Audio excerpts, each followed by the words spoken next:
Hey, it's Russ Bain with Role Playing Public Radio. We're playing Trophy Dark, the Flocculent Cathedral. This is part 2. I am not running this. Jason Cordova of the Gauntlet Publishing is running this as he did last time. And I guess we should start with a recap. Yeah, great. Thank you so much. Why don't we recap a little bit what happened last time? So you all are playing treasure hunters who have gone into this swampy forest, this swampy, somewhat sacred forest called the Gloaming Mire. It's a mangrove dense fen. And the incursion for Trophy Dark, the adventure structure of the incursion has 5 parts to it. We call them rings, and you did the first 2 rings. And the first ring was you're sort of arriving at the Gloaming Mire and having to negotiate and navigate this situation with a group of bandits who were kind of blocking the way. And we had a lot of interesting things happen in that situation.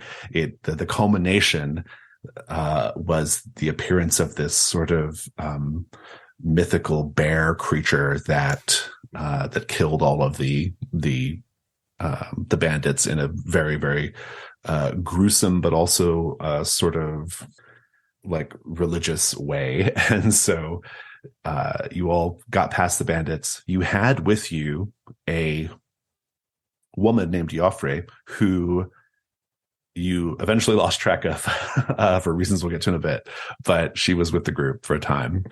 She had been captured by the bandits, or was prisoner by the bandits. In Ring 2, you were trying to survive and indeed get past a massive swarm of bugs. That's basically what was happening. And you managed to do that. But in the doing of it, Joffre revealed herself to be a saint. And in this setting, the principal religion is the religion of the sisters, these saints who are all, each of them has like their own like kind of domain of influence. And this saint, she claimed to be Saint Fatima of the charcoal burners. And indeed, we had a really interesting scene where Baz's character lit her on fire, thinking, not knowing it was a saint. And then she sort of, her human form sort of burned away and revealed herself to be Saint Fatima. The characters themselves are all dealing with some increasingly bad conditions that they gained just from being in the Gloaming Mire. In particular, Orlen. Something's going on with Orlen's tongue. There's like little feelers or something growing on Orlen's tongue and tickling the roof of Orlen's mouth. It's just my nubbins. Your little nubbins. Yeah, no big deal. And Parda is starting to see everything in green, which is interesting. Mm-hmm. And I don't think Akaleh even got a condition, because Akaleh started at Rune 4 and has not gone up yet. So that's sort of the deal with Akaleh. Do you all have any questions about that was a really high level recap, but there's a lot of like little tiny details that happened. But if there's anything you want to cover, or remind me of, or remind the group of, or ask a question about, now's the time to do it. Yeah, I just have the green tinted vision. Yeah, I guess that's it. I guess we should reintroduce our players. I'm Ross. I'm playing Parda, the Sorcerer, who is background is a usurped royal, and he wants to win the heart of the heir apparent of Nagane. So, it's going great so far. Yeah. Caleb. I'm Caleb. I'm of Delta Green Dead Channels and Heaven on Games. I'm playing Orlen, who is an herbalist and an emboldened rat catcher. Right.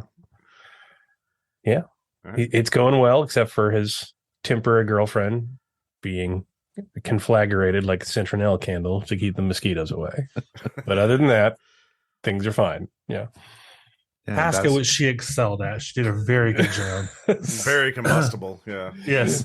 Hi, I'm Baz, Future Wolfington on Twitch. I am playing Akaleh, a cultist iconoclast trying to take down the corrupt religious orders that these fools follow, and reestablish the cult of Darrowan.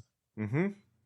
We haven't figured out what Darawan really is. I don't even know what Darawan is. I don't need to know. We know it has something to do with tattoos. We did figure that out. That's yeah. the coolest part about being a zealot. You don't have to know the cause. You just have to be down for the cause. Exactly. All right, fair. Yeah, so great. Thank you everybody for the introductions. The very last thing we saw you all doing is you were taking refuge in this sort of crumbled structure that was lined with statues of the sisters, of some of the sisters. And we got to see you all sort of showing how you either honor the sisters or profane their shrines. And I also described how that swarm of bugs had formed itself into almost like the vaulted ceiling of a cathedral, buzzing loudly overhead as you sort of did this worship and or heresy with the saint statues. And that was the conclusion of Ring 2. We'll just dive right in to Ring 3. I think the next few hours pass in kind of a haze, a very green haze for one of you. But nevertheless, not much of it, I would say, sticks in your memory. Even though you managed to survive the swarm, you all have received dozens and dozens of bug bites. That is probably, and it is making you ill and feverish. There's no attempt to make camp. Everyone just sort of collapses at a certain point as they get deeper into the woods and sleeps and tries to recover. You've ended up in a sort of narrow band of stone outcrops, and there is more solid ground in this part of the Gloaming Mire that you're in. It does make it easy to collapse down and rest. And whenever you wake up, you'll also be able to get a good view of the woods ahead, but also what you've left behind. But everyone just sleeps. No watch, no conversation about what just happened. It's just overwhelming fatigue and fever, and you dream. I mentioned last time that you should all be thinking a lot about your drives as a general matter. What it would mean to accomplish your drive. What does your drive even stand for? And I think you're all going to dream of your drive. I would like for everyone to think about the moment that their drive, like the moment that your drive became important to you, that turning point in your life where you said, this is what I have to do. I would like for you to describe that moment in the dream. And then I would like for another player to describe how that dream is becoming a nightmare, in particular, a nightmare connected to this swamp, to bugs, perhaps to burning saints, whatever you want to do. But whoever wants to describe their dream first, go ahead and do so. So Parda is a usurped royal. So when he was a child, his family was, taken out in essentially a coup.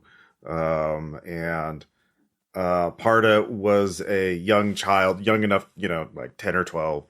And he fled and remembers seeing two of the rival families' squires seeing him, covered in blood of my, dead family members, terrified, and them just laughing at my character, not thinking that he was a threat.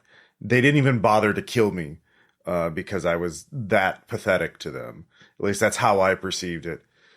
And seeing them wiping their bloody swords off and laughing at me and just walking away in the cold of the night outside the castle terrified me. And also just the utter I'll show them kind of hate. And so the dream melds into being married to the heir of Nagana and marching back on that same castle, which has fallen into disrepair. The rival family just essentially did not manage their kingdom well, and it's known to be a shitty place of excess and everything's falling apart. So it would be easy to conquer, and just coming in there and conquering them and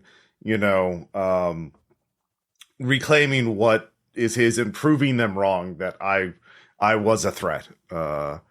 And that's my drive. But yeah, seeing the watching on a brilliant morning, the faces on the old, squires, now knights, when they realize their mistake in letting me live, and watching their heads go on the chopping block, and just admiring and feeling the warmth of the sun on my face with my spouse, the heir apparent, as we hold hands and watch them beheaded.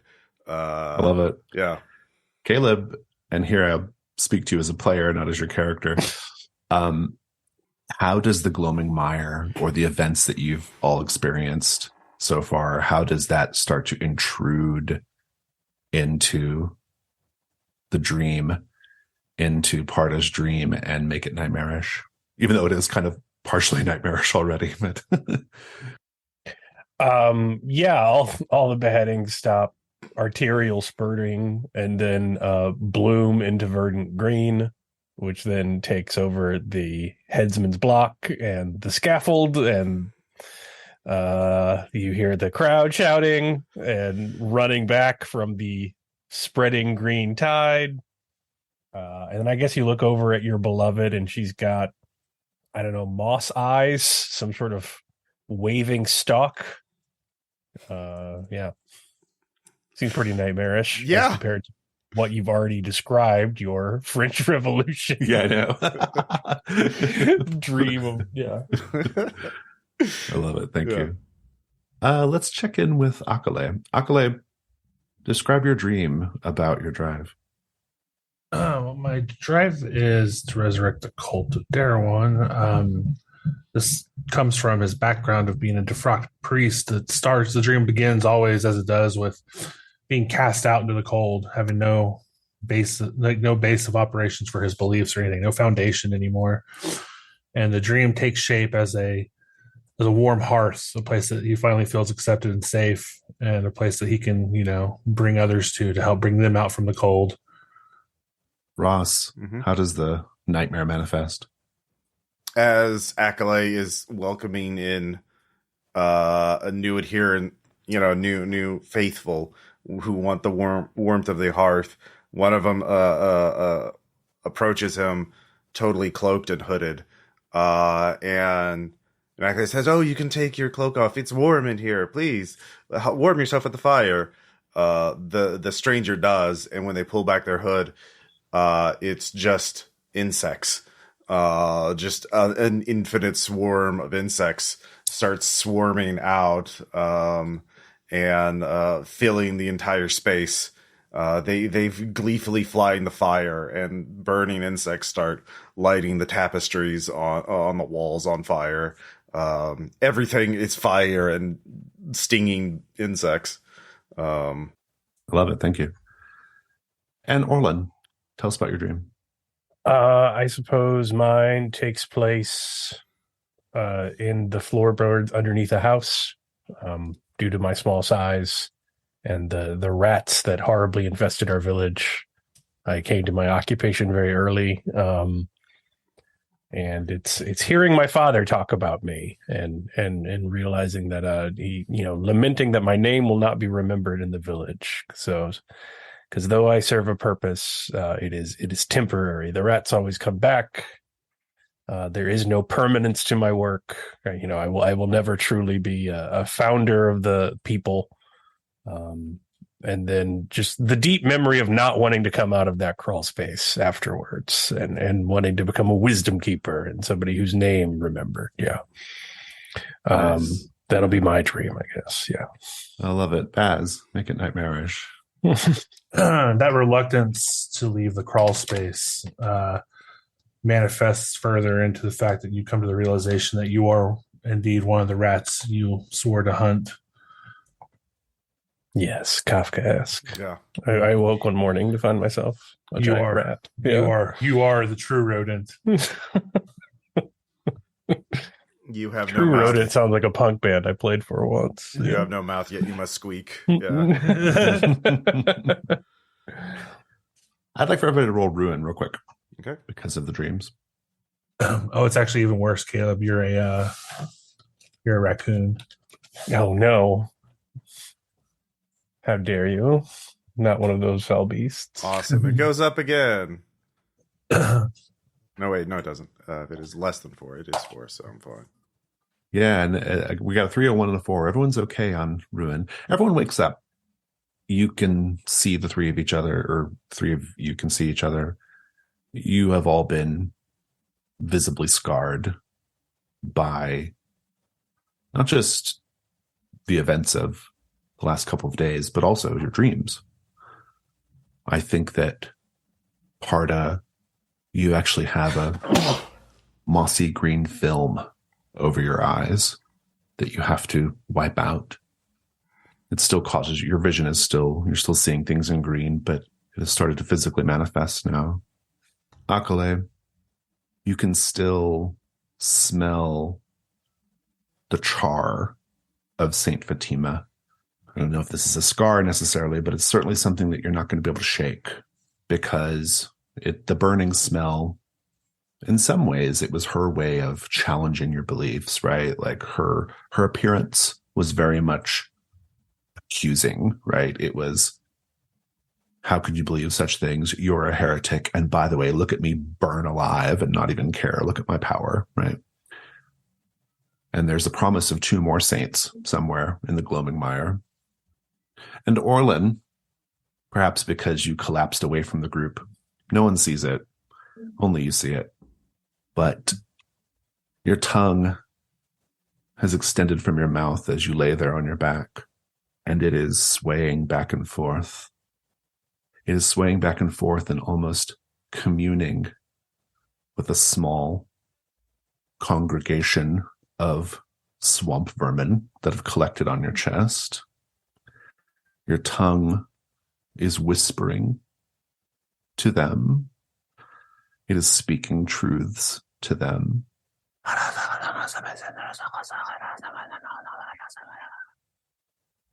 And I'm curious what you think or how you react. Is it all green? No, not yours. That's just Parda. Okay. Your tongue is just a tongue, but it is speaking with its own mouth. Okay. Well, it's much longer than I'm used to having sure. my tongue, I Yeah. assume. Okay. Yeah. Well, I mean, I don't know about Orlen. My reaction would be cut that thing off. But that's probably not safe health-wise. The Flocculent Cathedral doesn't seem like the most sterile of medical environments. But he's probably not thinking that. Yeah, I'm going to try and cut my tongue off. That's pretty terrifying. I don't want weird serpent tongue. I wanted to publish a paper about archaeology and the plants therein. I think when you go for your knife, your tongue whispers something to you that gives you pause. Maybe it makes you stop. Maybe it doesn't. I don't know. I'll let you decide. But what does it tell you? It tells you something true. To understand the truth of nature, you must speak its language. There we go. Do you still cut your tongue off? No, I imagine that will give me cause. My tongue's rather eloquent without me. Is it still just going to hang out there the whole time? Can I retract it? No, you can retract it. I think just the fact that you were asleep is why it was able to do that. All right, good. Yeah, I didn't want to go full Slanesh. That was weird. Yeah. Eventually, you all kind of like be together, and you collapse in the middle of the day. And even though you slept, it's still the same day, just later in the day. The sun is a little lower, but it's still the same day. Everyone is assuming that you kind of dig around in your pack for food or something along those lines. You will each discover something in your gear that a loved one or friend included. They put with your stuff, or they gave to you before you left, a physical token of their affection. What did you find, and who is the person who left it there? Like something they put in our pack right before we left. Yeah, something like they either gave you something or they put it on your person. Okay. A elegant, like scrimshawed, like tusk from like one of the large cats of Nagana, carved by the heir apparent herself. It is, has intricate like spirits of protection and good luck charms inscribed upon the tusk, and I did not, and it is bound to a chain as a necklace. So I see it and put it on. Nice. Yeah. I believe mine will be a prism upon a necklace, the symbol of the Saint of Demonologists, given to me by my only friend in the order before I was kicked out, Jory. When I was leaving, he handed it to me and said, "May it keep me safe." I have a reliquary of Saint Grabina, which is just a bit of bone stem, which is a plant that grows that just has bamboo-like hardness, but everyone says it's the fingers of Grandmother Grabina. And Dad could not bear to wish me luck in my stupid plan to go investigate ruins, but he could give me, the equivalent of a rosary he found on the ground. So good for him. Nice. As you make your way past this flat, stony overlook to go deeper into the woods in search of the Flocculent Cathedral, you'll start to see more evidence that this place used to be a place of life, of civilization at least. It's very much still a place of life. The crumbling structure that you left behind was the first large piece of evidence that there was an ancient people who used to be here. The next thing you'll find as you're kind of proceeding deeper in is what appears to be a handful of ancient sort of practice dummies. They're kind of standing up in an ankle-deep bog, and they've been impaled with rusting swords and rotting arrows, and there's sprays of dark red moss kind of blooming from the wounds, in quotes, the wounds that the practice dummy has sustained. But that civilization is long gone. It has been replaced by fecundity, by overwhelming life in the gloaming mire. At one point, you pass by a wide, shallow pool, perhaps a full 60 feet across, filled to overflowing with clutches of frog eggs the size of fat grapes. And of course, there's still the buzzing in your ears. There's still bird song, frog song. There are things splashing in the distance. And there is the overwhelming green of fresh, rampant growth everywhere. And that concludes Ring 3. Ring 4. Akaleh, you may recall that you made a friend before. Someone who shared your belief in the duplicity of the gods, of the saints. But it seems that that person has had something of a conversion since then. You all can hear him. He's ahead of you in the gloaming mire. You can hear him whispering prayers, except not really whispering. You can hear it very clearly what he's saying. Saint who spilled their blood for me, lain in flocculent reverie, I seek your light upon my brow. I would be your trophy now. Chained within this dank domain, your relics all that I retain, all your teachings I avow. I would be your trophy now. This foul entombment of your will, I would not see you slumber still. No quarter to what men allow. Take me as your trophy now. But the journey continues. You never come upon him. At a certain point, you come upon a trio of individuals, bloated and reeking of rot. Hundreds of black and purple mushrooms, the color of ugly bruises, sprout everywhere from their skin. They squat around a long-dead campfire in some sort of bizarre pantomime of their former life. They don't seem to be aware of you at first. But when they do become aware of you, they move slowly. They shamble. There's no danger from them. You can put distance between you and them easily enough. But their appearance is objectively horrifying, I suppose, but there's more to it than that. They turn to you and they stretch their puffed up, bloated hands out and their thick tongues, which fill their mouths. They look at you and they call out, one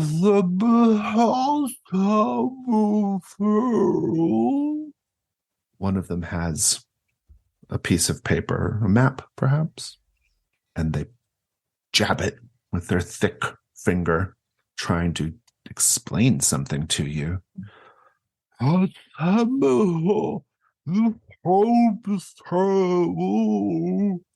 They do get up and they begin to shamble forward. I'd like for everyone to make a ruin roll first. Damn, Parda. Parda is going up. Yep. Parda, how do you feel upon seeing this trio? Nauseous. Just revulsion. It is utter the desecration of the human form. They like. My first thought is, God, someone should grant them a merciful death. Not me though. I don't want to get my hands dirty, but like, that is, ugh. Yeah. Let me sharpen up my question a bit and ask you this. Looking at them, they appear green to you, but the green fades away on the part of their body or the part of their being or something they have with them that reveals that these three individuals are the three of you. What is it? Oh, they remind. How do you know? They are us. That's maybe not. Okay. But they remind me of us. Yeah. Each of them is each of the three rotted. Has something that is emblematic. Oh, one of them is tattooed, like Akaleh. One of them has a belt of dead rats, like rat skulls. And one of them has a tunic with the colors of my house. Very good. Yeah. And those are the only things that appear in their normal color for Yeah. you. Now, here's where I would like to tell you all that in Trophy Dark, you cannot do combat for purposes of defeating a monster. You can only do it to escape. If you try to kill a monster in Trophy Dark, you always die. And so these things are lumbering closer, and they keep pointing at that paper. They want you to see something. Akaleh, what do you do? I'm going to use trickery as a skill, and I'm going to run from them while in the process. Let's see. Let me get a die real quick just for myself to kind of randomly decide which one of you guys is getting screwed over. So, Caleb, you'll be 1 through 3, and Ross, you're 4 through 6. Thanks. I appreciate that. All right, Ross. As I run away, I just try to stick my leg out and push him across so it kind of falls over my leg. So I knock Ross down as I run away in an opposite direction from those awful, awful creatures. Parda, you've been knocked down and pushed toward. Now, actually, this is a really good opportunity for a contest roll. Because I assume you would want that to not happen, Parda. Yeah, I would grab on probably to Akaleh, as Akaleh is the closest to me, and try and hold on. Let's talk about the contest roll. Okay. If you want to follow along, you can hover over the text of it on the left there of the sheet. It says, when treasure hunters act against each other, compete, or want to inflict harm on each other, you first agree what's at stake. And it sounds like basically what's at stake is whether Parda gets basically like kind of thrown to these creatures so the others can escape, or at least so Akaleh can escape. And then we're going to build some dice. We're going to get dice pools going. Now, you both get a light die if you have a skill that would help you in this. So for Akaleh, trickery, I think, probably almost certainly gives you a light die. Parda, commands, symbols, rituals, and alchemy don't feel helpful here, but I will let you, if you want to make a case, you certainly can. Command would be I could yell out to them is, know your betters, dogs, hoping that they remember, their station in life, as to the bloated creatures. Yeah. Like try. Okay, I like that. Yeah, keep them at bay. Yeah. I am Okay, of royal blood. Get away from me. Yeah, I'll take it. Yeah. All right, so you've got 2 light dice. Okay. And then you take a light die for each mark of ruin that you currently have, and here you have an advantage, Parda, because you have 5 ruin. Mm-hmm. So you have 6 light dice, Parda, and you have 5 light dice, Akaleh. And then you take a dark die if the contest is inherently dangerous. I think it is. Yep. And so now it's 6-1 and 5-1. And then you take as many additional dark dice as you wish. But here's the thing. You're going to roll your dice once you've made your wager, essentially. And whoever has the most 6s is the winner of the contest. What they want to happen happens. But if any of your dark dice come up with a 1, then your ruin goes up by 1. And it can go up more than 1. So you don't have a lot of runway. Neither of you do, really, but you really don't, Parda. Mm-hmm. So just be mindful of that. And so your current minimum is 6-1 and 5-1. Mm-hmm. And you can put as many extra dark dice as you wish. If you go to the contest roll die roller, you can just punch in the number. Mm-hmm. And when you both have your number, let me know and we'll roll. You don't have to say out loud. It's generally a secret. Okay. Wager. Curse your inevitable betrayal, Akaleh. Yeah. So we each get 1 dark die by default, just because it's dangerous. Yeah. Okay. And then you can add more. Yep. You so wish. I shall. But if any dark die comes up a 1, your ruin goes up by 1. So Oh, what's the chances of rolling that many ones in a row? Come on. 2? 2 Yeah, ones? just 2. Yeah, it's What's the chance of 2 1s? We're fine. Pretty high, actually. Never tell me the odds. Never tell me the odds. Yeah. All right. I'm ready. Me too. All right, let's roll them up. Okay. All right. So Akaleh got added 2 extra dark dice and got 1 6. Parda added just 1 extra dark die, but got 2 6s. Parda, you are the winner, and nobody's ruin goes up. Parda, you get to describe how you stop Akaleh's plan here and cause the creatures to not, like, you are not, like, in danger of them. Like, you're kind of in control. What does it look like? So Akaleh trips me, and my arm just instinctively goes out and grabs him by the shoulder. So I pull him down with me. And then as they're approaching, I yell out to the bloated creatures, I am of royal blood. Know your station. Bow to, bow to us, bow to me. And they do so, remembering, just instinct of commoners, after, a lifetime of, being beaten if you don't bow. And they bow, in a gruesome, rotting way, part of their bodies falling off, as they do so. And I kind of, I bet they burst as they kind of fall, right? Yeah. And I kind of shove up, pushing off of Akaleh to shove him further into the ground and me to get back up.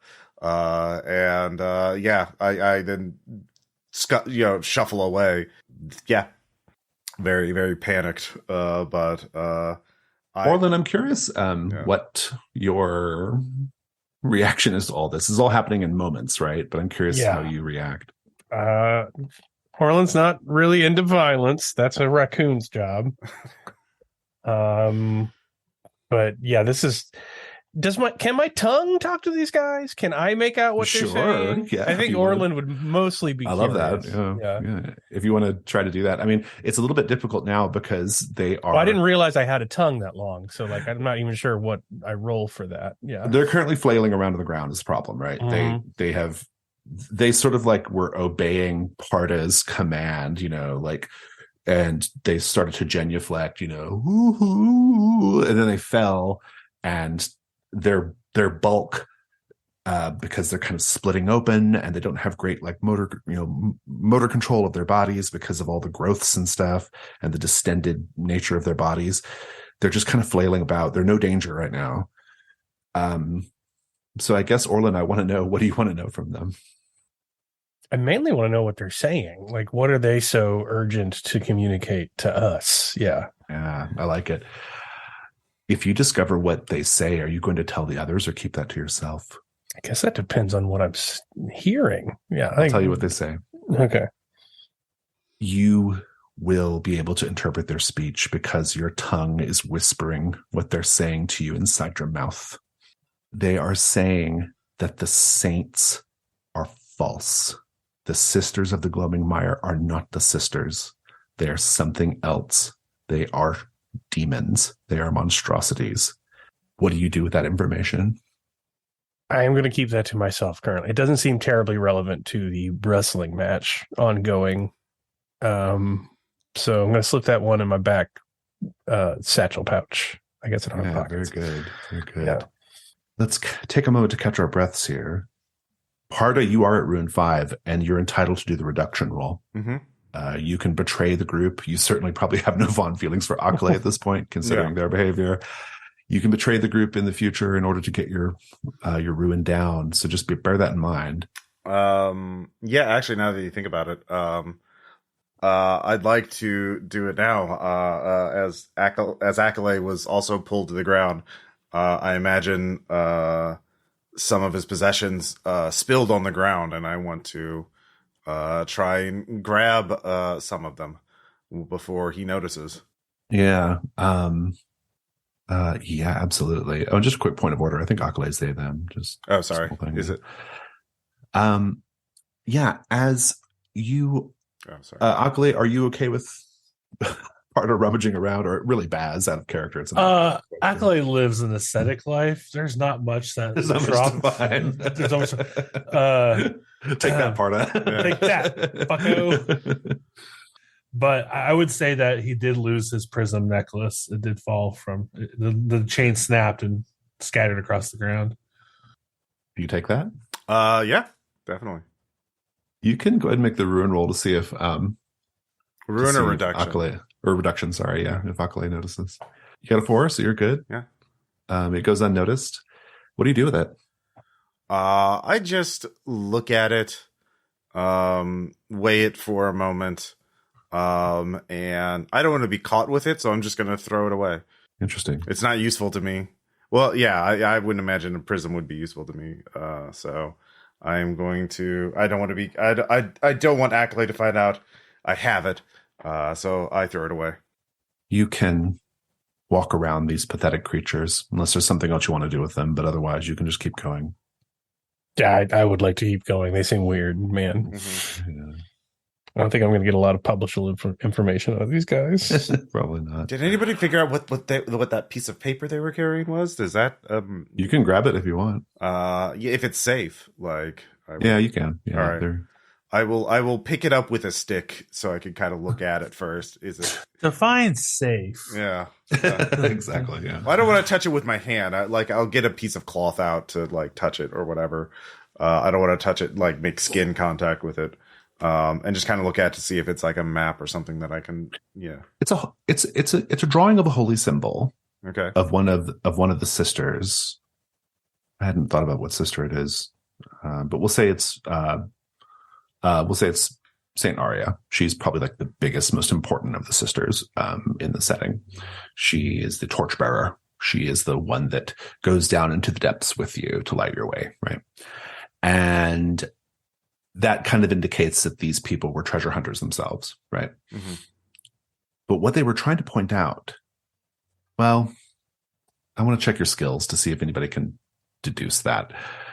Demons, negotiation, trickery, omens, rituals and symbols. I think between demons and rituals or demons and symbols between Akaleh and Parda, you can certainly figure out what they were trying to point out. The symbol of Saint Ara the Torchbearer is a pair of torches with a sword kind of like bisecting them, right? Mm-hmm. But it's been made profane. Something has made the symbol profane, or it's been drawn in a profane way. And this is what they were trying to convey to you, that this is that the religiosity of this place is false. taking a glance at it, Parda, what is the profanity? How do you know that's what they were trying to convey to you? That it is profane. There are symbols in the torches that look a bit like stars at night, or like the gleam of a jewel, and I know that is a symbol of a soul. Like the symbols of, stars leaving a battlefield. That would be, the souls going to the afterlife. Is a common religious painting topic, and that they're in the flame of the torch means that she is burning the souls as fuel. They're not what she is protecting, it is what she is using as fuel. And that is intensely blasphemous and profane. Now, of course, you don't know what Orlen knows, but you do know what you've just looked at. Yeah. And I think at this point, we should just have the scene with the three of you here at the end of this, because Akaleh attacked Parda. Parda has found this piece of paper. There's a lot going on here. Once you've given some space to the three bloated creatures, the three bloated treasure hunters, let's just have that scene. Role play. Yes. Well, I this symbol is quite disturbing. I think these three damn souls were trying to hint that the sisters are not what they seem. We should be careful. Wouldn't you agree, Akaleh? Oh, it's almost as if the shit I was saying earlier has somehow come to light now. Yes, and what a good shepherd you are, protecting your fellow travelers from harm. I thought we were all aware of the score here, and we're not friends. We're merely allies of convenience. Yes, you wouldn't understand the burdens of leadership, so I'm not surprised. Orlen, we'd be... Well, it appears your family didn't understand the principles of leadership either, or you would still have a family. Well, such is the burden of the nobility, that the commoner cannot even fathom.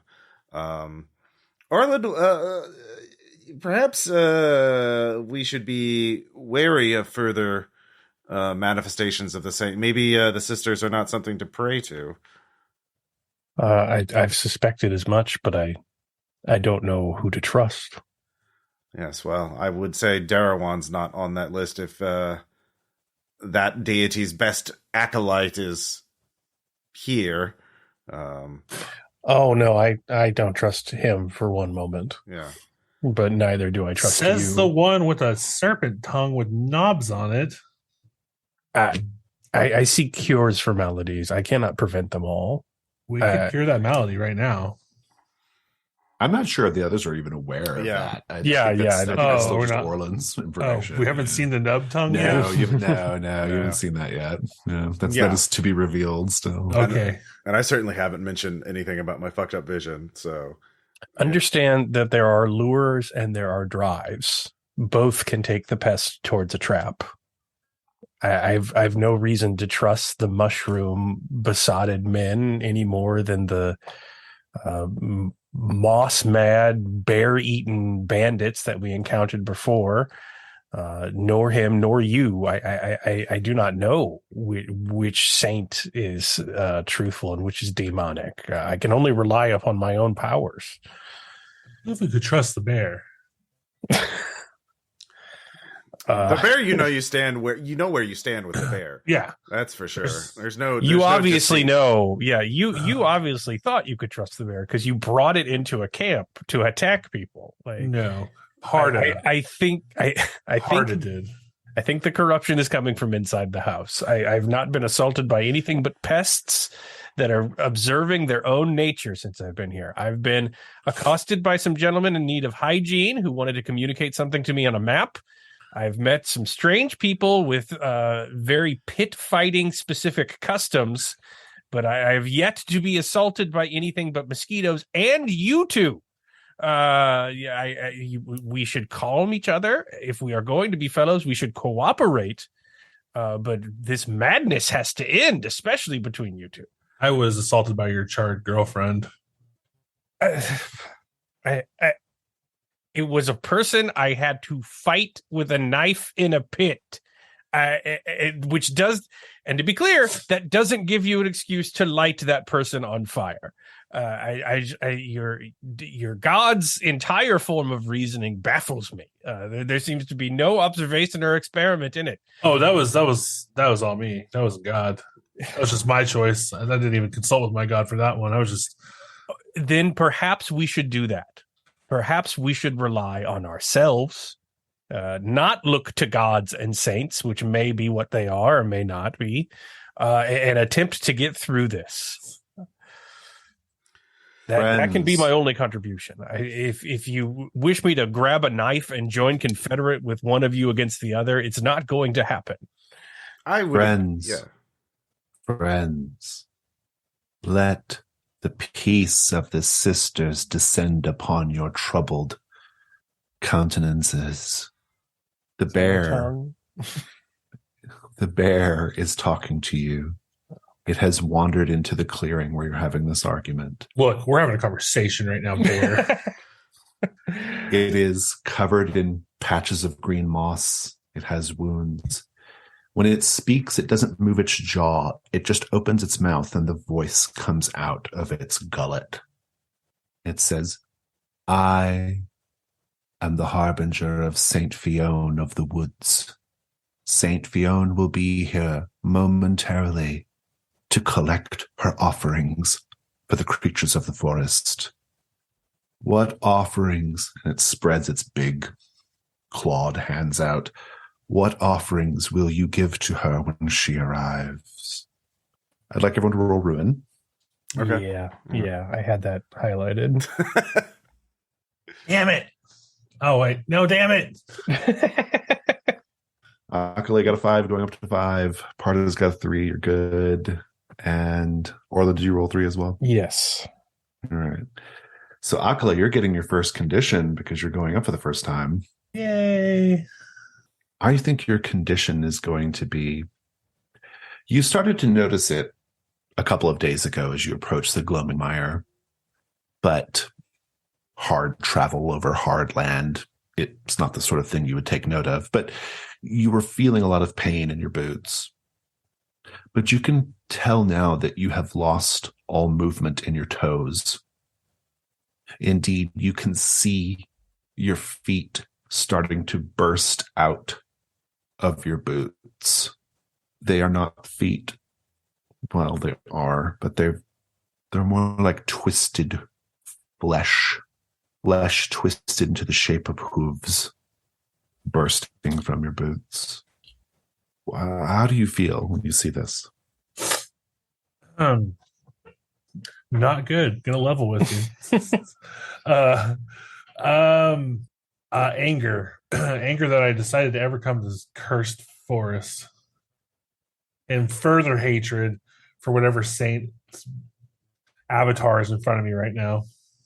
What say you, noble-blooded? The bear says as it strokes your cheek, Parda. The royal lineages have always ever been faithful to the sisters. What will you offer her? I wonder if they truly need any tithing. I hold up the picture. Surely they have a bounty of souls to use as fuel for their hearth. Saint Fiona must collect the offerings, must collect food for the forest. That is her responsibility, to make sure that the creatures, oh, of course, the flora, the fauna, are able to eat. Okay, so let's see here. My character knows alchemy. Would it be possible to offer up a ration, but to secretly poison it? She, the bear, looks at you. I mean, I'm saying that out of character. I'm not like... Oh, I know. I know. Yes, you can do that. Okay. I think that the bear will kind of lean in and make it more clear what it means. Saint Fiona requires flesh. blood freshly spilled. Surely your two companions are unworthy of this place and can find worth on the sacrificial altar. At this point, I do not. I will not slay my travelers. Questionable as their honor is, I will not slay them for behalfs of a deity who does not practices hypocrisy. The bear wanders off into the tree line, and it says, "Your heresy is noted." So was yours. Her avatar approaches, and the bear recedes into the woods.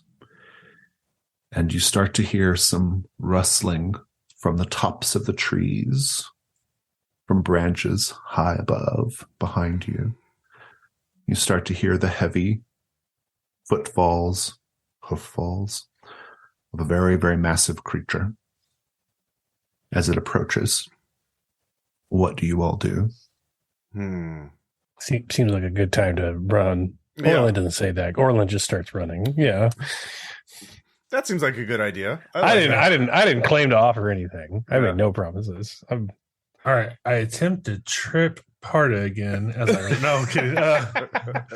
No, I simply just run this time. Yeah. I think, we're all running. You are quickly beset, or not beset, but behind you, chasing you. If you look back, a colossal stag, the color of jade. It's jade to everyone, not just Parda. It is 15 feet high at the shoulder, meaning it stands in total probably 20, 25 feet at the tips of its incredibly large antlers. Said antlers are razor sharp, overgrown with thick moss and lichen. The creature lets out a keening wail, and its nostrils spew clouds of foul-smelling spores as it does so. It is giving chase, and it's much quicker than you because of its impressive stride. And it swings the antlers left and right, clearing, serrating, cutting trees and brush out of its way to get to you. The ground shakes as it charges.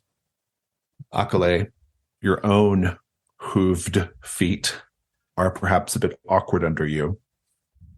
You are also at Ruin 5 and entitled to do reduction rolls to betray the group.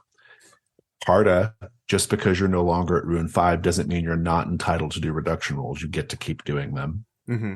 Orlen, I don't know if you ever made it to Ruin 5 or not. I'm still at 4. Yeah. Yeah. So Orlen, you cannot do reduction rolls, but nevertheless, those of you who can, are you going to take this advantage right now to try to give yourself a 1-up? Yeah, I'm not going to slay my fellow travelers, but I'm definitely, let's see, probably going to veer away, hoping, that they go after someone. Try and hide so that the stag goes after someone else. Like, if I'm not in view, maybe it'll chase someone else. That was actually my also the same thing I was going to do, leaving Orlen in the middle. Just Orlen exposed. Yeah, in the middle as Ross goes as Parda goes one direction, Akaleh will go the other direction. Yeah, yeah. I turn behind this way, and there's no one behind me. Yeah, so I just keep exactly. running. Yeah. Let's have a reduction roll to see if Orlen picks up on the two of you, basically, sort of indirectly throwing him under the bus. Under the hoof, as it were. I rolled equal to my rune. Okay, so Akaleh's treachery is apparent, Orlen. Orlen, how do you know? Parda's is not, because Parda got a 2, but okay. How do you know Akaleh clearly means to leave you to the creature, Orlen? Caleb, I can answer this for you. I say, curse you, Orlen. Yeah, past history, his eyes, forensic evidence. Take your pick. Indeed. He's not presented himself as very trustworthy. Yeah. The two of them are safe. Mhm. You are, the creature is there. I think by the time you look back at it, it has one of the bloated treasure hunters stabbed on its rack of antlers, and it's just slooshing him back and forth. Its mucky fungal juices just spraying everywhere. It itself breathes out spores. It breathes out purple spores. It's probably how the treasure hunters got their infection to begin with. And this thing is just bearing down atop you. This might be ritual time in order to escape. It might be, that might be called for here. But how are you going to try to survive this? I can't do a reduction roll, so I will try a ritual. I will try and entangle it so I can run away. Very good. Very good. I don't know Fast how and to do dirty that. ritual. Yeah. It's a risk roll. You get your first light die for plants, no problem. But before that, Baz and Ross and I get to say what we think could go wrong here if you fail. I think you might end up on the other side of the rack of antlers from where the bloated guy is. But if Ross Fair or enough. Baz has something more interesting, I'm open to hearing it. The entangling roots you summon farther reaching than you would have intended, and managed to find yourself in the entangling roots as well. Another thing is that it does work, but the you tangle the stag and the it trips over, but the momentum pulls the corpse off the antlers, and it flings forward, and you have to stop a moment to throw it. So you get hit. You basically, like, the corpse just explodes like a water balloon, like a bloated corpsey water balloon of mushroom juice, and yeah. So that would be all fabulous ideas. Let's continue with the dice. So you've got your plants, your skill die for the plants. And now Devil's Bargains. A reminder, this is something that if you accept the bargain from one of us, you get the die, but whatever the bargain is absolutely true. Mhm. Everyone gets to make an offer. I'm going to make mine, though, because I've been thinking about it for a while. No matter what, you're going to run into Grandmother Gerbina at the end of all this. Okay. Or something in the guise of Grandmother Gerbina, to be clear. Or it could be either either possibility. Mm-hmm.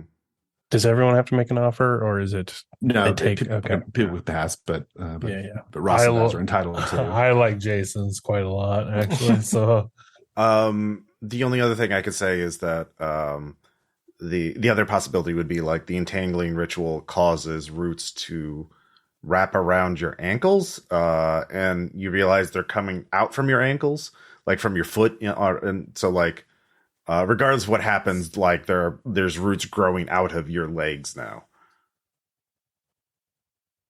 What do you think? I'll take Robina. Yeah, I already got Sounds weird. good. I already got a weird tongue. I don't need to put root ankles on top of that. That's So fair. is that a You have dark 2 light die? dice. Yeah, and you have to Okay. do a dark die because of the ritual. So it's risk 2 light, 1 dark. Okay. 6 dark. You have to stop because dark is high. Yeah. Also, it's higher than your current ruin, so your ruin goes up. Yeah. But it is a full success. It is a full success. So describe, this is your moment. Describe how you use the ritual to escape this either is Saint Fiona or it's some manifestation of Saint Fiona. Of the alleged Saint Fiona. I have Tupelo's clothes around behind me and bar the giant thing's pass by tangling it. And then I scutter through the roots systems and get out the other side and just book it as it I imagine makes a horrible stag monster sound as it is held within the winding root systems of the swamp. Indeed. Everyone is separated now. Catch your breath. It's almost as if the gloaming mire is also letting out an exhalation at the end of this encounter.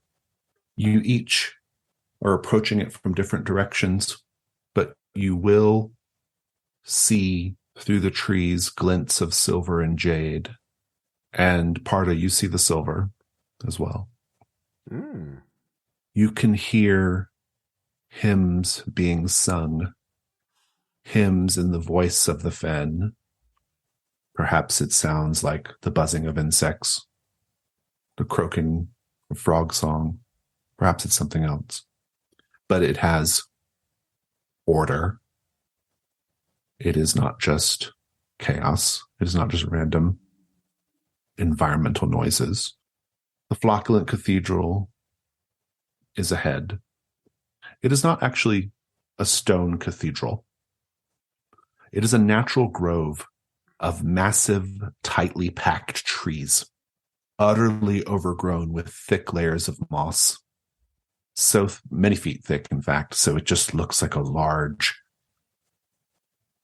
shambling, moss-covered structure. But curiously, it has a cathedral bell tower. There is a bell in the middle of these trees that have formed a vaguely tower-shaped shape above the cathedral. There's also a large pool of water that the cathedral rests in. It's almost like it's not quite a lake, but it's a very, very large pool of water, scummy and green, that the cathedral's rising out of. The water is not very thick or very deep. You can wade through it. And indeed, you will all get a chance. You arrive at different times, but you'll all get a chance to get close to the cathedral. Indeed, there are tiny gaps in the structure that allow you to just barely glimpse what's inside. A smooth altar of meteoric iron, delicately wrought silver candelabras, statues making up the stations of the saints, and a very large green leather tome atop a lectern that has silver pages. I'll remind you that the friend you found in the earlier part of the forest spoke of this book, this silver book. There are even stone pews all around, draped in thick moss, decadent and somnolent. Grandmother Gabrina appears to you, Orlen, and just you. You're not even aware of the other two at this point. How does she look? Because that would depend on whether she's a lie or not. Well, no, it wouldn't. She would lie and look like the regular way. So a saintly old grandmother with a wicker basket full of, various plucked, herbs and spices and flowers and, She says, Earth Mother archetype. My son, I'm so happy you have managed to make it here. I knew you would be able to find it. Look at this place, overflowing with life. It is sacred ground. It is where the spiritual meets the natural, and it is exquisite, wouldn't you say? Yes, it is the revelation which I have sought. You must get inside the cathedral before the others. You must. Because if you don't, the sister who is there, she will turn them against you. I shall do my best, grandmother. I know a secret way into the cathedral. It might just allow you to reach the interior, the heart first. Do you want me to whisper it to you? God damn it. Perception? Would that give me any clue as to whether this is a trick or not? Yeah. You know what you know. All right. Certainly, grandmother, but I must be sure to arrive intact. Otherwise, I cannot present my offerings. Fear not. She puts her gnarled hand on yours, and she uses her fingers to gently part your lips, and your tongue, slug-like, writhes out, and her tongue slithers out as well, and they interlock, and she whispers the truth to you. The cathedral cannot be penetrated from the outside. Most people who attempt it try to go in through the bell tower. That's the long way. That's the hard way. The secret way is you can dive under the water. There's a deep part that leads up into a well that goes directly into the center of the cathedral. She withdraws from you and gently strokes your cheek. Make a ruin roll. Yeah, that's fair. A 1. Hey, This is, I think not only are you not affected by this in a negative way, I think maybe you are reassured in some way. How are you feeling right now? I mean, hey, getting to make out's a make out. Old demon ladies need love too, and tongue whispering, whatever you're into. I'm not one to look a gift saint demon in the mouth, so to speak. So, Orlen's a simple man with simple tastes. Yeah, Indeed. Very good. Parda and Akaleh. Mm-hmm.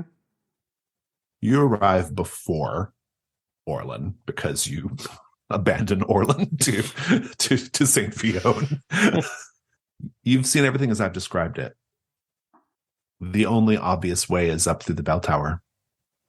Now, you all can go together. You can try to stop each other. You can try to help each other. I'm taking my shortcut. Yeah. The Parda and Akaleh, as you arrive, you see the bell tower. Yeah. You can see that it's the only way in. There's no door or anything otherwise into the structure. What do you do? Look, Parda, everything that took place up until this point is of no consequence. We've made it to our destination. I think it's best that we work together to find our way in there. Let's water under the bridge things that have taken place before, and let us achieve our goal since we now find ourselves at the door. I just want to know I just want to make sure our goals are not mutually exclusive. Like, you want to bring about your god Darawan, is it? You mentioned that before, I think. I just want to reestablish the cult. Yeah, what is in there that'll help you do that? Do you I was hoping to find that when I got in there. Okay, so my goal is far more humble. I just need some impressive treasure, a trophy, if you will, to take back to the kingdom of Nagana to prove to them that I am worthy of the heir. So as long as I get my pick of the treasure, then I believe you can use it if you need to. But I'm the one who has to take it, claim ownership of the treasure at the end. You understand that, right? This is fine. I have no problem with it. As long as we understand each other, I think we can come to a concordance. The material constraints of this world have no bearing on the cult of Darawan. We merely am here for enlightenment and for. So yes, any treasure belongs to you. Excellent. Of course. Excellent. I think this is suitable then. Yes, climbing is an activity better done with help. Solo climbing is rather dangerous, but together we can make it an easy task. I sure hope Orlen's okay. I'm sure he was a rat catcher. He knows how rats act. He just had to think about that, and being a small creature scurrying away from a larger predator, I'm sure he knows all about that. Yeah. I wouldn't worry. And we will be helping Orlen because we'll be leaving the ropes behind, I'm sure, and that will help him with his climb. Which brings me to the next point, Parda. I don't know how to climb. Oh well, we did some of it. I'm not an expert by any means, but it looks like a fairly climbable thing. You have some rope and spikes and a hammer, right? Absolutely not. You don't even have rope? No, I came with what I have on me. What treasure hunter doesn't even have rope? It's the most basic of tools. But much like my skills and the treasure I search, it's all metaphysical. I don't actually own anything. No, you have a belt. You have some rope. That well, I guess you call it your belt, but that will help. This is a very small piece of rope. Well, it'll be helpful, I'm sure. And what if my pants? Well, we all have to make sacrifices, don't we, Akaleh? I'm just gonna climb up this bell tower bare ass the whole time. Yeah. I we will get to climbing. I would have some, Indeed. and yeah. And my also, I don't know if you've noticed, my feet don't seem to be quite meant for I climbing was as much. wondering as, about that. Oh, Your yeah. feet are I in don't know bad if shape. you've noticed. These don't seem to have much climbing potential in them. Although goats Maybe not are with a rope, climbers. but maybe you could like goat up it. Like, Yeah. if you Oh got yeah, Billy hooves. goat up, just like Yeah, you could Billy hop- goat up it. Yeah. Yeah, goats are great climbers, right? Yeah. I mean, Yeah. they have 4 legs, of course, but it's neither here nor And then there. we'll get some more ruin and get hooved hands, and then I'll be right back. You're just like, Orlen, by the time you arrive at the Flocculent Cathedral and glimpse into the crevices in the structure to see what's inside, by the time as you're kind of pulling away from it, you will see on the other side, you will see your 2 companions climbing up the bell tower as Grandmother Grabina said they would be. And you can find the deep part of the pool that connects up with the well, the alleged well that will take you up into the cathedral faster. Indeed, it's much faster. This is an out of character consideration. Ross and Baz, if you don't care that Orlen reaches the interior first, then we'll just let that happen. Otherwise, we can do a contest roll to see who gets there first. You mean dead Orlen? Poor dead Orlen, abandoned in the woods. Yeah, I believe in Orlen. Abandoned. Yeah, I know Orlen was the best person to get away from that giant mythical stag. You don't know that we abandoned you. You merely know that we were attempting to escape as you were. I forgot that 5 minutes of conversation before we started running. Yeah. I'm fine with Orlen reaching there first. It doesn't matter to me. Same. Yeah. Okay. Because I'm not sure if I want to get in there at all, but we'll see. As Orlen dives down into the pool, as the 2 of you slowly negotiate the bell tower, we sort of scan down the cathedral and we see a trio of leather armored corpses, their helms staved in. They are tangled up in a cluster of moss growing over them. They are becoming part of the structure. Emerald green spiders are scuttling over their bones. And that concludes Ring 4. Ring 5. At least one treasure hunter makes their way inside the cathedral. Orlen, Grandmother Grabina did not lie. You have to hold your breath for a bit, but you are able to swim down and then back up. And you appear in a well, and then you climb the little bit, 20 feet or so out of the well, to come right up into the center of the cathedral. And it's as I described before. There's a lectern with a silver book. There's a large altar made of meteoric iron, silver candelabras lighting the place. They're all lit. And the pews, the moss-covered pews. You even see a few skeletons on the pews, people who sat down in reverie, in piety, who knows how many centuries ago, and just died or rotted away. Not unlike those 2 lovers that you found before that were feeding each other on the rock. Orlen, how can you tell, despite everything that's been hinted at to you or told to you, how can you tell that this is a holy place? Just the sheer verdant nature of the plant life around it. I have an innate trust for such things, and I don't believe that anything truly corrupt could grow this verdant and green and clean. Yeah. You're here. What do you do? There's a big silver book, right? I approach that. Yeah. Indeed.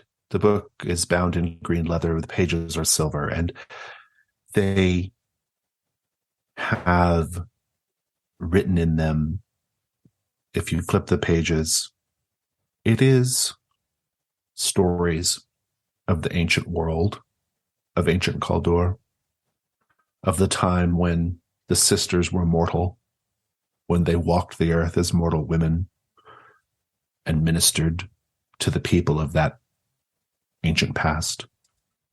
It's the story of the saints. It's the story of a history of this place.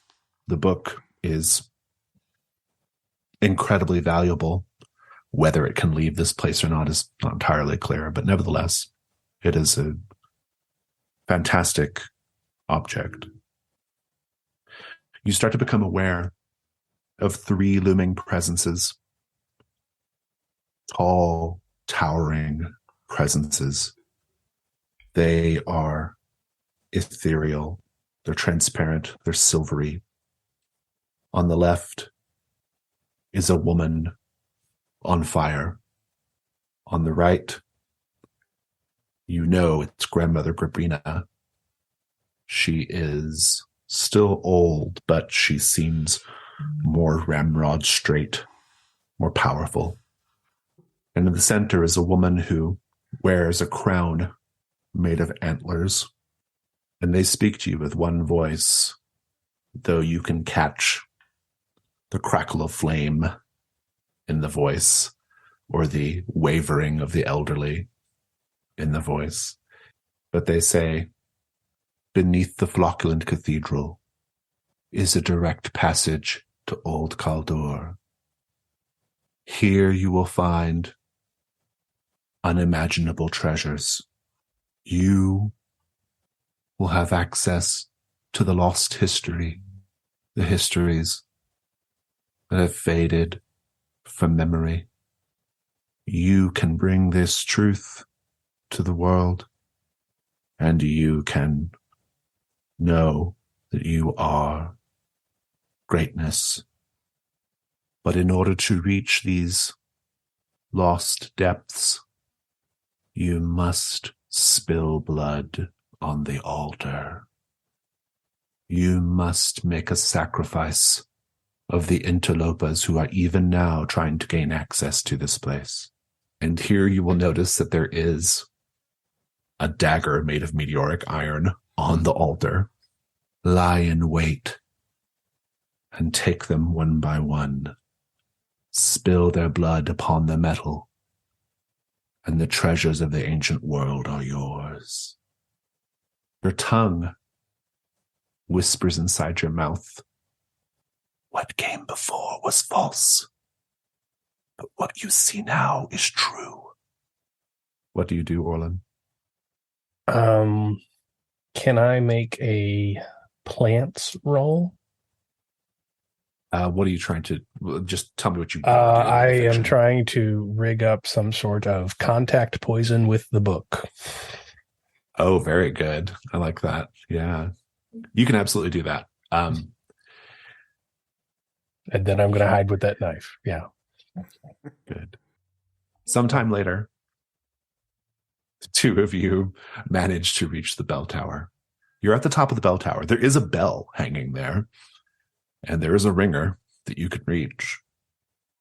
And there's stairs that are essentially sort of branches that have been kind of molded into the shape of a spiraling staircase that go down into the cathedral. Let's just have the 2 of you there at the top of the bell tower. Yeah, Parda's looking at the bell to see if there's any symbols. Like, what is this a bell of? What does tolling it actually do? Like, what did they intend for it to do? Very good. I will tell you, since you do have the appropriate skills, if you ring the bell, let me see how I know what I want to say, but I want to make sure I conceptualize it the right way for you. If you ring the bell, you will summon the creatures of the mire, of the wood. They will respond to it. They will come to worship. I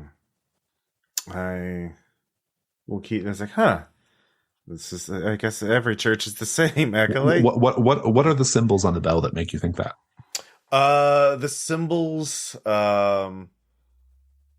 There's symbols on the large trees, and on the branches of the trees are songbirds, and their songs are going up to the heavens. They're singing to all the stars in the sky, the souls of the afterlife. And below, at the bottom of the trees, all the animals are gathering a flock to service. So yeah. Well, do you ring the bell or do you let it be? No, I look at Akaleh and I said, well, I guess every church is the same. They always have a bell to signal service for the faithful. Yeah, I would leave that bell alone, Parda. Yes, I intend to. I don't. The faithful to this area are not people I want to summon in any droves. That would be probably quite unfortunate for our existence or continued existence. Yes. I just wanted you to know as well, so you didn't feel like you.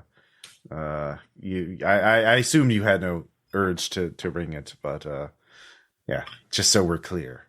Let us descend. So yeah, I am definitely not going to ring the bell. A bell left unrung is a happy bell. Let us leave it alone. Yeah. You descend down into the cathedral. It is as I described previously, except you don't see the three towering looming figures, but you do see the altar and all that other business. And in particular, Akaleh, you see that book, the silver page book that your nameless friend spoke of. What do you both do? I am looking around for treasure. I don't think Nagane. Did we establish if the kingdom of Nagane worships the sisters? They do not, they actually. do not. Okay. No, they don't. So they wouldn't care if I brought that. They would no. But the silver candelabras are just straight up valuable. Oh yeah, I'm going after the. I'm grab grabbing. I'm grabbing some candelabra. Yeah. So Parda is doing the thing, the looting. Mm-hmm. No pretense here at all. What are you doing, Akaleh? I will approach the book and look upon it.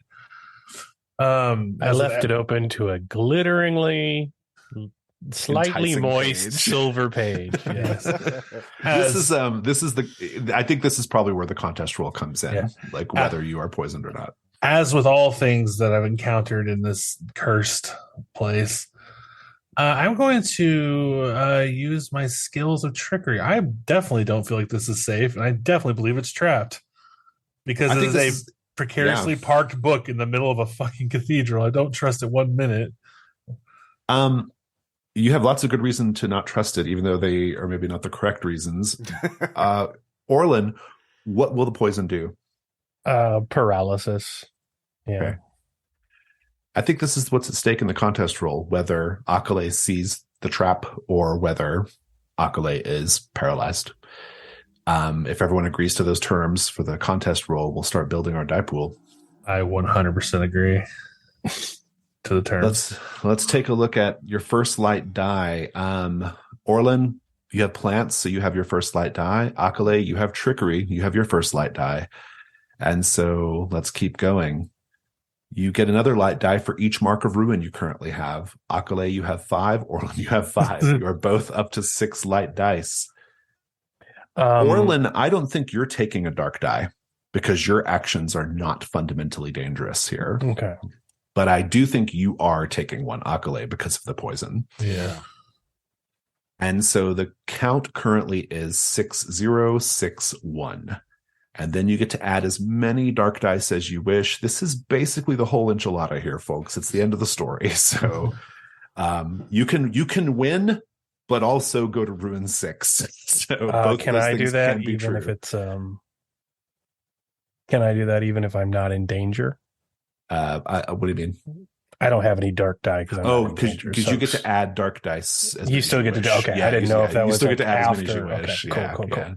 It's not inherently dangerous. You can make it dangerous. You can make it dangerous, right? Yeah. So the count currently is 60 and 61. I'll remind you, you're looking for as many 6s as you can get, and then if you tie on 6s, you go to 5s and so forth. And any dark dice that come up a 1, your ruin goes up. So neither of you have much runway here on the ruin. You can win, but also lose. That's the beauty of this moment. Despite the fact that I am a Warhammer 40K player and am cursed with dice rolls, I will take an additional 2 dark die. Oh, you don't have to say. Yeah, you just type it. Okay. Yeah. I'll take some additional dark dice. Quick, So now we're- change it, Bass. Change it. Say kill it about. Yeah. We both have 6 light dice. You both have 6 light, and you're starting with 1 dark. Okay, cool. I am Whatever in you a layer. Do layers count? Everybody, go ahead and type in your Yeah, I'm good. amounts and I'm whenever good you're ready. whenever. I'm Go good ahead, roll. too. Okay. Akaleh did add 2 extra dark dice, got 2 6s, did not win. Because Orlen, or no, you both got 2 6s. Yeah, we didn't both you? got 2 You 6s. both got 2 6s. No one got any 1s on the dark dice, and Orlen only added 1 dark die. So now we go to 5s, and you both got 2 5s. So that's tied. Let's go to 4s. I got 4s. Orlen got 1 4. We both got 4s. Or All right. Akaleh got 1 4. We go to 3s. There you win. Orlen wins. Akaleh had no 3s. All right. So you're in control here, Orlen. Describe Akaleh's paralysis. I will say he just freezes holding the book. Like he looks like he's fixed with a passage, but it's a full muscle constrictor. He's just there shivering at the lectern. Yeah. Akaleh, describe the moment when you realized that the trap was something much more mundane than you anticipated. The second the tingling sensation started creeping up his hands, or their hands, they were very well aware, like, oh, someone got here before me. This isn't some supernatural. This isn't some sisters. This is skullduggery. This is someone has betrayed me. Your skullduggery. Orlen. I will say Okay. before the paralysis fully sets in, a wry smile does form on my face. Orlen, Parda is busy doing the looting, and I'm sure sufficiently distracted since you're lying in wait. What do you do, Orlen? Did I need both of them? They weren't clear. I think you get to decide that. They weren't clear. But yeah, I'll just walk up and slit his throat. Yeah, sure. That is the second contest roll, assuming you do not want to have your throat slit, Parda. Nope. Let's go to dice. Oh no, I meant the paralyzed one. I would like I would like there to be no contest. Thank you very much. Well, then I do want to let Parda chime in then, because if you're going to break your cover, I think Parda, you'll see what's about to happen and you can try to stop it or just let it happen. It's up to you.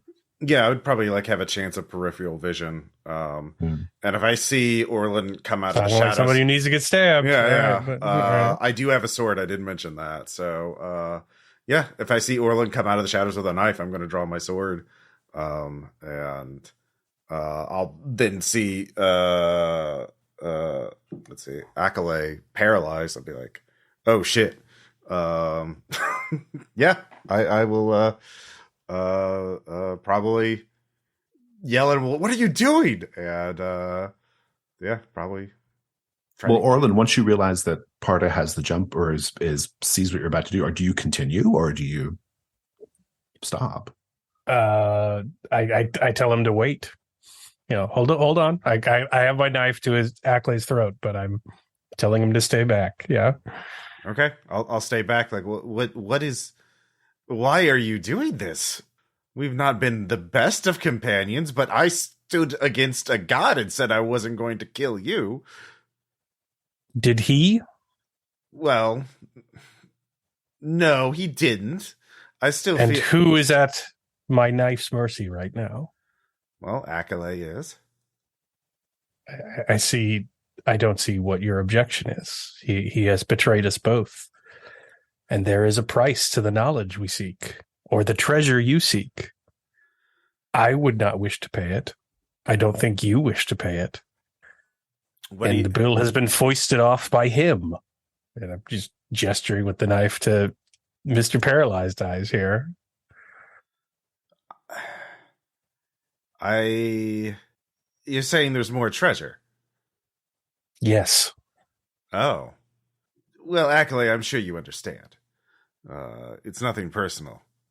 Can I speak in my paralyzed state? Not with that knife going into your throat right now. I was to let Orlen decide whether you can speak or not. I'm not going to say anything, but I'm going to lower my sword a bit. And There's a spray yeah. of I blood. dump it on the sacrificial altar There's as a spray of instructed. blood. There's a spray of blood on the altar. There's a gurgle from Akaleh's mouth as it bubbles over. There is an intense sense of satisfaction coming from the entities of this place. Akaleh, how are you feeling right now as you see your life blood flowing onto the iron? Content, because I know more will come in my stead. We don't. Yeah. The message of Darawan does not die with me. For there will be more. We're gonna daisy chain more cultists to die into this fucking swamp. Yeah.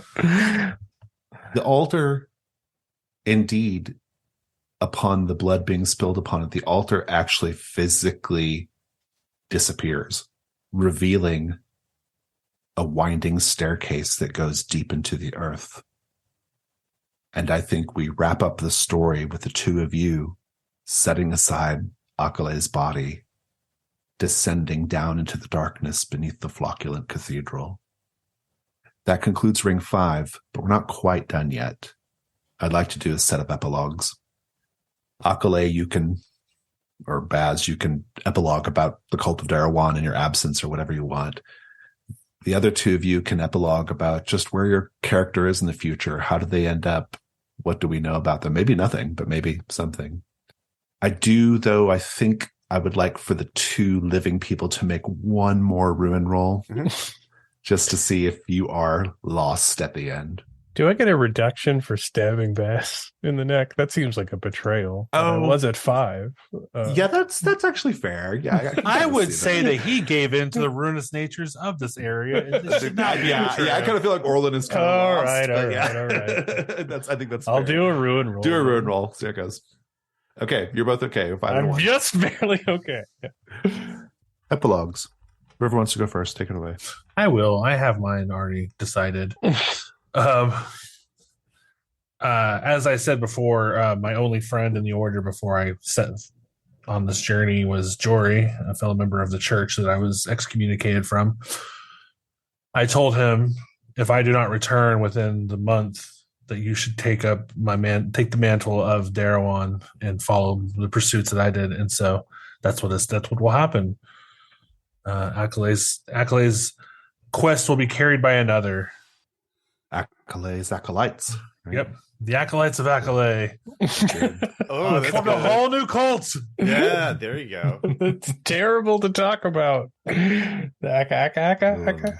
if your friend comes to the edge of the glowing mire and you visit him in a dream to give him a vision? Yeah. Wherever you toss that prism necklace is where I'll be waiting. Oh yeah, there you go. Oh, that's really good, actually. Yeah. That's like you're there. Yeah, that's really great. Okay. All right. Parda or Orlen? Parda will go next. So Nagana, the heir apparent is married. And soon after, Nagana gets a new name as the Verdant Kingdom. As their agriculture, and it is an arid kingdom, but it becomes, more fecunded. There's more wineries and fine growing, and there is sort of a hybrid religion of the sisters and the Naganas. So it's sort of like Alexandria, where the Greek and the Egypt. So it's that similar sort of like hybridization of the religions. They worship all the deities there. And then the House of Parda, that minor kingdom on the border, it just one day is utterly wiped out by unknown ruin, and it becomes a swamp. But none of the other bloodline survives this unnamed disaster. There are very few witnesses, and they do not speak of it publicly. But yeah, as time goes on, Nagana becomes more and more lush and verdant, and the life expectancy of the people goes way down, as people know not to travel outside of the walls of the towns at night, because things lurk out in the forests. Very good, thank you. Orlen? I think Orlen gets the bad end in that he gets everything he wants. So he makes etchings of the Silver Book, cleaned of poisoned, and learns the ancients of the labyrinth beneath. I imagine when he returns, he gets quite famous as a result. But his publications lead other people to the Flocculent Cathedral like moths towards flames. And he realizes that he has done great harm to the world. So I imagine Orlen spends many of his days trying to find a soul more poisoned than Akaleh's, because he knows what the sisters eat now. And he'll do what he does best and try and poison them to make it stop. So I guess that's his new mission. Find the worst bastard he can possibly find and make that the soul that he feeds to those horrible crones eating people in the swamp. Yeah. I love it. That's the Flocculent Cathedral. And that concludes our game of Trophy Dark. Why don't we do a quick debrief? Just talk about the 2 sessions. We can do a stars format if you want, just things you liked. Wishes could be things that you maybe would have liked to have seen if the story had gone a different direction. But otherwise, or just talk about the game. I'll just say that at the outset, I had a really good time. I enjoyed the story a lot. I enjoyed playing with the 3 of you a lot. Everyone did a really great job this session of leaning into the danger, leaning into the betrayal, leaning into the kind of the fucked upness of this place, right? Like just a really good job of like taking this place on its own terms and leaning into that. So that is really truly like play to lose ethos, and I was here for it. I love it. Yeah, those are my initial thoughts. I might have more to say in a minute, but yeah, I just think it's a very elegant system. I think it lends itself to great role playing, and I think you could use this with its. There's a complexity in that it's the way the role playing mechanic works with the dice is kind of fun to kind of delve into and kind of learn. Like, it encourages you to think, to role play more than just like my character does this. And I think it could be a really good way of, which I feel is like a problem with a lot of RPGs, is you have a hard time bringing in new players to the hobby that don't really know how to role play, because it's kind of a weird way to act for most people. They don't do that in their normal lives. And so I think you could really help encourage new people to the hobby to like, here, this is how you actually can embody a role, actually play it out, actually talk. Everyone knows how to tell a story, right? Yeah. I mean, yeah. And so I think this is a very good system for that. I think the role playing is so strong. I think it just encourages strong role playing. So I love that about it. Great. Yeah. Yeah. And this particular thing, I think we all like, both of you chose really interesting characters and archetypes just through the list that I could understand where your character was coming from and what they were going, like their actions made sense. And I really like that. And like for me, my favorites at the moment is like, oh, you said treasures. Well, I guess I will betray you then, Akaleh, even though like Akaleh had this whole narrative arc of like each betraying the other and like hating each other. And they're like, no, we'll work together. We can both profit from this. And then as soon as it's convenient, I'm like, nah. Like I'm just going to, and then like as a like a noble, my instinct is to like, just offload all my misery onto other people. It's just to like, like betray my friend when it's convenient, or betray my companion when it's convenient. And then like when I go back to Nagana, it's like, aha, the sisters gave me riches, so I need to help them out. Although, yeah. So I didn't for a second think you were going to try and save me from Caleb. I knew for a fact I was fucked. Like I knew Caleb was going to be killing me. Yeah, like I am not your champion here. I'm not going to save you. So. I really like how that narrative arc worked out, and the gameplay really.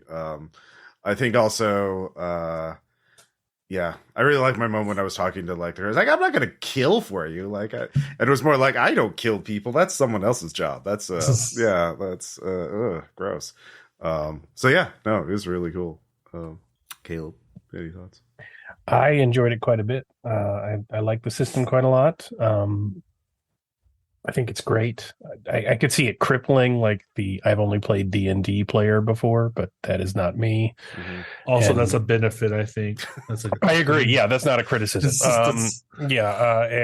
But as a Delta Green play to lose player, it does. It fits right up my alley. I am kind of stunned when my characters survive most games I play. So, Yeah. I enjoyed it quite a bit. I really Thank you. like your moment at the end where you're like, oh no, I'm going to poison the book. It's like, oh, that's good. And that was like, unlike you it really shows like, wait, like up until then, you've been kind of like the nicest out of all of us. And then like helping Joffrey at the beginning. And then like, nah, I'm going to poison. It's fine. Well, I was at 5. Yeah, it was poison in time. 5's poison in time. Yeah. It's poison o'clock. Yeah. Oh, that's very good. What I liked about the story, I like that the story, like the true nature of the sisters was ambiguous, and it stayed ambiguous. Yeah. Like we learned some things, but then maybe we didn't. Mhm. And there was a lot of like unreliable narration and information giving going on, which I thought was great. So I really like that aspect of it. We don't even really know what they, I mean, like Caleb made it kind of sound like there were treasures down below, but we never saw what was down. I had no below. idea. I hoped. I was lying to keep him from attacking the sword.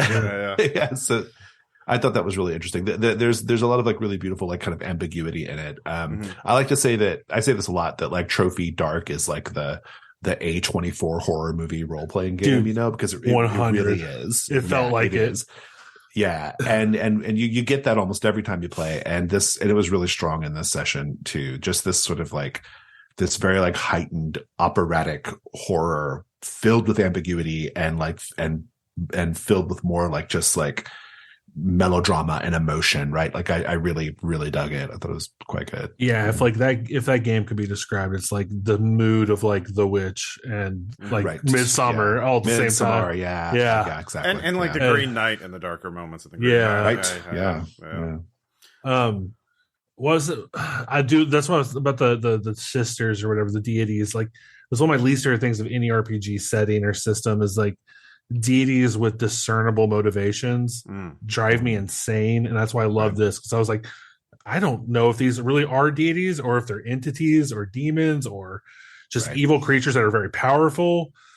People do worship them though, so there's some credence to what they believe, but I don't know if what I believe is what I don't know if they have my best interest at heart. And I love that. If the three of you take a look at the PDFs for the games that I sent y'all, you'll learn a little bit more about the like kind of setting. But the thing about the setting, which we were really intentional about when we were making it, and even though I'm not the designer of the game, I had a big hand in how the setting went. And we tried to make it so that the setting, there are certain things that are true. There are certain things that are dependable information in the setting, but it is otherwise very, very open to interpretation. And players can kind of take the threads and create their own version of the trophy world. That's why the setting book is called Loom, because the idea is you're sort of like weaving your own like kind of story. But there are some things that are definitely true though, and the main sort of sweep of the setting's history is really important to understand. It's not important to understand, but it's helpful to understand like how your characters were doing what they were doing. And so basically the idea is, in the ancient part of this world, it's a pretty classic setup. You have this like ancient civilization that is much more advanced than the current day civilization. But they were essentially at war with giants, and the only way they could defeat the giants is to poison the air. Essentially, that's never really defined what that means, but they quote unquote poison the air, and it caused the giants to die. And there are indeed remnants of the giants all over the place. But then the society itself eventually like kind of collapsed to ruin and decay and kind of madness, right? And so that's Old Kaldor. But that civilization was the essentially watered the root system of the forests that grew atop it. And so 3/4 of the continent is forest, it's the Kaldor forest, and the Gloaming Mire is part of that. And the idea is this forest is grown from the madness and malignancy and magic of this ancient civilization. Like it's what's left, basically, right? And so all the people in the contemporary world, they're always trying to get relics from ancient Kaldor, but that means going into the woods, and which don't want them there. The woods hate people. And so the woods do things to like mess with people, right? And so the religion that sprung up is this religion that tries to take this disparate like loose confederation of like folk and pagan beliefs essentially, and try to make some sense of it, you know. But there's a lot of hints in the setting that like that the religion itself is false, that the sisters are false, and so we get to see a lot of that in the Flocculent Cathedral today, and I think that and last week. So I think that was really great. Yeah. Sorry, that was. I mean to ramble on, but no, that's really interesting. I like the idea of like this, like an ecosystem sprung up from this basically magical fallout radiation. Like that's just, right. Yeah, exactly. No, it gets fucking weird. And it's very good. Well, yeah, and like the modern day like sort of people of the setting, they're very much like before the sisters arrived, they were very much like steeped in like it's called the age of occlusion in the setting, the occluded era, like when people were just kind of basically stupid, like they didn't know what's going on, like a pig wanders off into the woods and the people interpret this pig as like they give it meaning, and now they start worshiping this pig that wandered off, right? Like they have these like very like simple beliefs, right? And there's thousands of little religions like this, and the sisters like are like an attempt to like weave it all together and hold it all together and make some sense of it, you know. And so whatever civilization has managed to build up in those times is because of the sisters, but then there's an indication the sisters themselves are no good. So yeah. See, like for me, I know like Parda, there's two ways he could be actually, like, even though he gains political power and everything, either he's like this cowering noble who's continually sacrificing people to keep the sisters from cursing him further, or he's become this mutated bloodborne but plants kind of monster, you know, like it's one of those two things hiding in the castle. So either way, it's not going to be like a happy ending for him. But it's funny you mentioned bloodborne, because like the setting, the where we're playing through, it just gave me that like Kingdom and Ruin feeling of like every FromSoft game where it's like you've arrived at this once grand kingdom, like Elden Ring, Dark Souls, like all of it. It's like always some once brilliant, beautiful thing that existed is no longer what it is. It is just a fucked visage of what it used to be, and so like you're trying to like survive it, and it's like, oh yeah, the corrupting influence of this place, you're not immune to those. Like you can be as corrupted as what already exists here. You can join it. And so I really love Dark Souls and Elden Ring, they all have this like kind of there's always like a cataclysm, and that's like the cataclysm just happened, you know, and the people you run into are like they're kind of dealing with the fallout of whatever the cataclysm was, and they're disparate and they're weird and they're clearly traumatized, right? The world of Trophy is like 100 years beyond that. Like there was the cataclysm, and the people were all like kind of crazy and separated and whatever. And we pick up in Trophy like when things have just started to try to come back together a little bit, right? And that's the way I like to think about it. It's like if you took Elden Ring and just fast forwarded like just a few decades, that's where the Trophy world is. Yeah, it's awesome. Yeah. Brilliant. Perfect. Also, kudos to our GM. You are amazing. Yeah, thank you. Yeah. No, it was really fun. And giving us like the space to actually role play scenes and like, encouraging that. I mean that. I like to make my gurgly noises. I'm a gurgly noise GM. That's what I do. No, it's good. It's things that hiss and gurgle. That's what I love to do in role playing. Fabulous. Any other stars or wishes or anything else you want to say? I had a great time, and I really loved it. It was a treat. Yeah, can't wait. Can't wait to delve through these PDFs and then flick that on some of my friends. Oh yeah, no, I'm looking at Trophy Loom right now. I definitely want to play this in other settings. Like my first exposure to this was like there's a bunch of Trophy dark hacks on itch.io. A lot of third-party stuff. Yeah, third-party stuff, and like there's one that's like specifically themed after like Annihilation. And Stalker, oh god, that was a big influence on Jesse in the game. Like Annihilation and Stalker were like, I think they're listed in the book as like major influences. No, you definitely get the vibe. I had a bear. I had a bear that, like, you did. I 100% thought of the Annihilation bear. I was sort of, does the bear talk in the voice of one of the bandits? Like, you know, like that would have been great, but I think the only thing, like, next time, like if I run Trophy Dark would be to give all the players like you all know each other and trust each other, like to emphasize instead of like us being like randos like traveling, like if we were all like we're all gonna go out together on this expedition to get this thing, and then that makes the betrayal mechanics that much more intense. Yeah, I think it depends on the setting, right? I mean, like, I like the sort of like vagueness myself. Like, I prefer the vagueness of how are these people together, you know? Mm-hmm. But I know people who play it more like they kind of set it up in a more like, you know, kind of like they do almost like a little sort of prologue of like, here is how you all got together. And that's cool too. Works perfectly fine. Yeah. You can actually play Trophy Dark. The companion game, the sister game, Trophy Gold, which is a much more like, it's a campaign length game. There is a campaign structure in the Trophy Dark book that incorporates them both. And so you're playing Trophy Gold and Trophy Dark. And Trophy Dark is almost like, it's like prologues for the stuff happening in Trophy Gold, or it's like side stories, you know? And so you do get to kind of flesh out that backstory a lot more in that mode for sure. But yeah, it's that a lot of that comes down to taste, I think, and like what I just want to try it to see how it works. Like, because but I mean this was great, so I don't have any complaints about this. But yeah, I just as for variety really more than anything else, because I definitely want to. Yeah, and so a lot of players love that. A lot of players they want to know, you know, they want to know like how do we know each other, and that's legit. That's why am I traveling with this person? Yeah.